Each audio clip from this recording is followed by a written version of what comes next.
Imagine a ghost, an army of phantoms, an entire fully equipped military division that didn't actually exist. In the darkest days of World War II, as the Allies prepared for the crucial final push into Europe, the US Army hatched a plan so audacious, so utterly unbelievable, it remained classified as top secret for over 50 years. This is the true story of the 310th Signal Service Company, better known as the Ghost Army. The Phantoms of Patton's Army.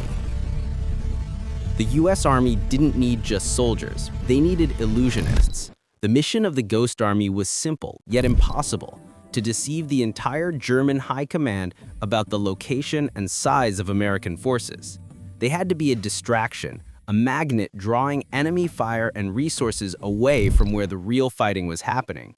But this wasn't an army of grizzled combat veterans. It was an army of 200 pounds of pure American creativity.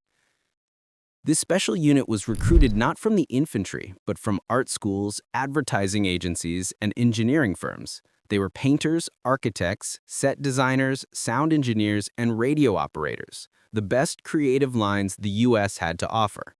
Their tools were not rifles and tanks, but rubber and sound waves.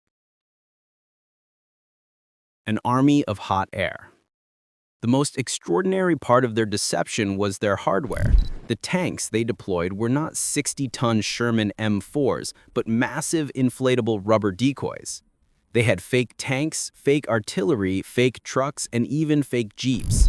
These rubber decoys could be inflated in minutes by a handful of men. To fool enemy air reconnaissance, the soldiers would drive the decoys to a location, inflate them into a formidable tank division, and then cover the real tanks with camouflage nets elsewhere. The illusion was so perfect that German spies, looking from a distance or an airplane, reported a massive American armored division preparing for an attack. The Ghost Army even had props for their soldiers. They created fake unit patches and insignia and used stenciled labels on their rubber vehicles to complete the illusion of a genuine battle-ready division. The theater of war. Their deception went beyond sight. It included sound. The unit's sound engineers, often working right on the front lines, recorded the authentic audio of large armored units, the squeak of tank treads, the low rumble of heavy trucks, and the shouts of an entire army on the move. They played these audio tracks back through powerful, specially designed speaker systems. A single loudspeaker could project the sounds of a convoy or a tank battalion for up to 15 miles. The operators would drive around, stopping to blast the sound of a 600-vehicle column moving into position, convincing German listening posts that a huge force was amassing. And finally, there was the radio deception. The unit's radio operators, mimicking the real-life style and chatter of the actual armor divisions, sent out a flood of fake, high-volume, and misleading messages, ensuring German intelligence picked them up and believed the Phantom divisions were real. The ultimate success. The Ghost Army performed over 20 major battlefield deceptions across France, Belgium, and Germany. Their most famous action was in March 1945, preparing for the Rhine crossing. They had to create a fake force of 30,000 men to draw German forces south of the actual crossing point. It was a complete success.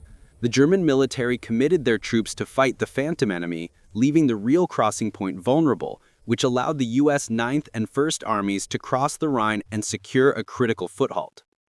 Military historians estimate that the Ghost Army's creative deception saved the lives of at least 15,000 to 30,000 American soldiers by diverting enemy attention and resources away from the real assaults. The secret unit, composed of artists and actors, proved that in warfare, the greatest weapon isn't always the biggest gun. Sometimes it's a brilliant mind and a well-placed rubber tank. They risked their lives daily, not in direct combat, but as decoys, knowing that if discovered, they would be immediately overwhelmed. Their story, finally declassified in 1996, is a testament to the power of American ingenuity in the fight for freedom.